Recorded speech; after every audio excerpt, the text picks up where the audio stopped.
بسم اللہ الرحمن الرحیم۔ السلام علیکم، آپ دیکھ رہے ہیں میرا یوٹیوب چینل۔ اب تک آپ نے میرے چینل کو سبسکرائب نہیں کیا تو پلیز سبسکرائب کر دیں، بیل آئیکن کو پریس کر دیں تاکہ میری آنے والی ہر نئی ویڈیو آپ کے پاس سب سے پہلے پہنچ سکے۔ آج کی اس ویڈیو میں ہم بات کریں گے ماں باپ کے ان خاص حقوق کی جو ان کی وفات کے بعد بھی اولاد کے اوپر فرض ہیں۔ اولاد پر ماں باپ کے حقوق کا سلسلہ ان کی زندگی کے ساتھ ختم نہیں ہو جاتا، بلکہ ان کے مرنے کے بعد ان کے کچھ اور حقوق عائد ہو جاتے ہیں،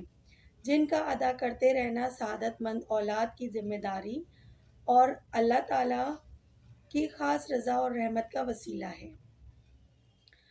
ابو اسید آصدی رضی اللہ عنہ سے روایت ہے کہ ایک وقت جب ہم رسول خدا صلی اللہ علیہ وسلم کی خدمت میں حاضر تھے،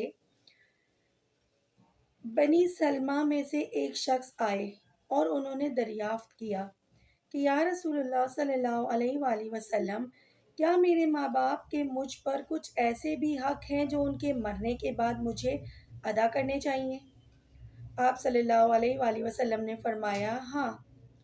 ان کے لیے خیر و رحمت کی دعا کرتے رہنا،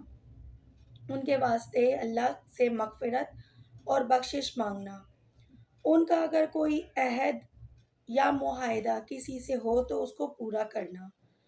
ان کے تعلق سے جو رشتے ہوں ان کا لحاظ رکھنا، ان کا حق ادا کرنا، ان کے دوستوں کا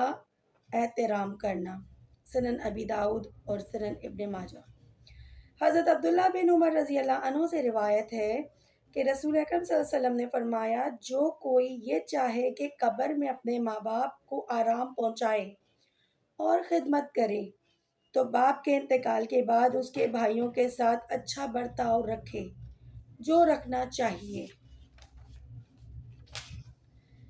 حضرت عبداللہ بن عمر رضی اللہ عنہ سے روایت ہے کہ رسول اکرم صلی اللہ علیہ وسلم نے فرمایا،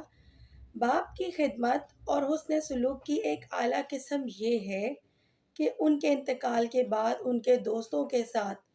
احترام کا تعلق رکھا جائے اور باپ کی دوستی و محبت کا حق ادا کیا جائے۔ صحیح مسلم۔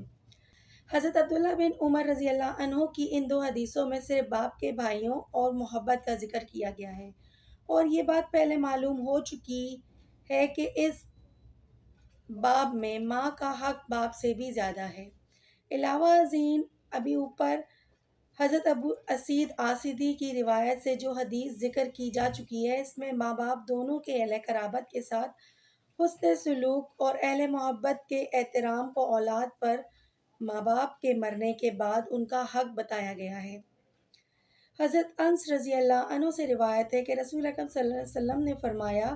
کہ ایسا بھی ہوتا ہے کسی آدمی کے ماں باپ کا یا دونوں میں سے کسی کا انتقال ہو جاتا ہے اور اولاد زندگی میں ان کی نافرمان اور ان کی رضامندی سے محروم ہوتی ہے، لیکن یہ اولاد ان کے انتقال کے بعد سچے دل سے ان کے لیے اللہ تعالیٰ سے خیر و رحمت کی دعا اور مغفرت و بخشش کی استدعا کرتی رہے اور اس طرح اپنے قصور کی تلافی کرنا چاہتی ہے، تو اللہ اس نافرمان اولاد کو فرما بردار قرار دے دیتا ہے، پھر وہ ماں باپ کی نافرمانی کے وبال اور عذاب سے بچ جاتے ہیں۔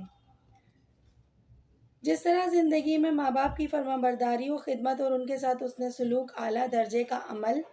صالح ہے جو بڑے بڑے گناہوں کا کفارہ بن جاتا ہے، اسی طرح ان کے مرنے کے بعد ان کے لیے اخلاص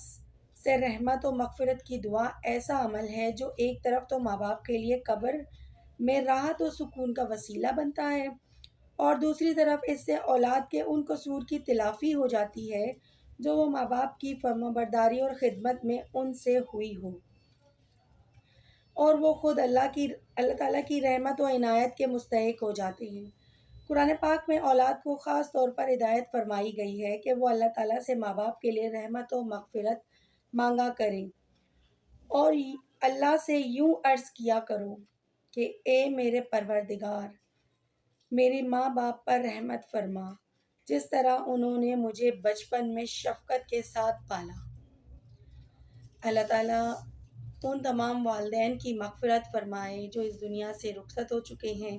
اور ان تمام والدین کی عمر دراز فرمائے جو ابھی اس دنیا میں موجود ہیں، اور مجھے اور آپ کو توفیق دے کہ ہم اپنے والدین کے لیے جو اس دنیا سے گزر چکے ہیں،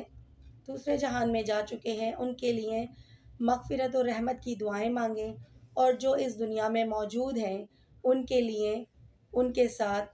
ہم حسن سلوک کریں تاکہ ہماری بخشش کا بھی راستہ آسان ہو سکے۔ اپنی خاص دعاؤں میں مجھے بھی یاد رکھیے گا۔ اب تک کے لیے اللہ حافظ۔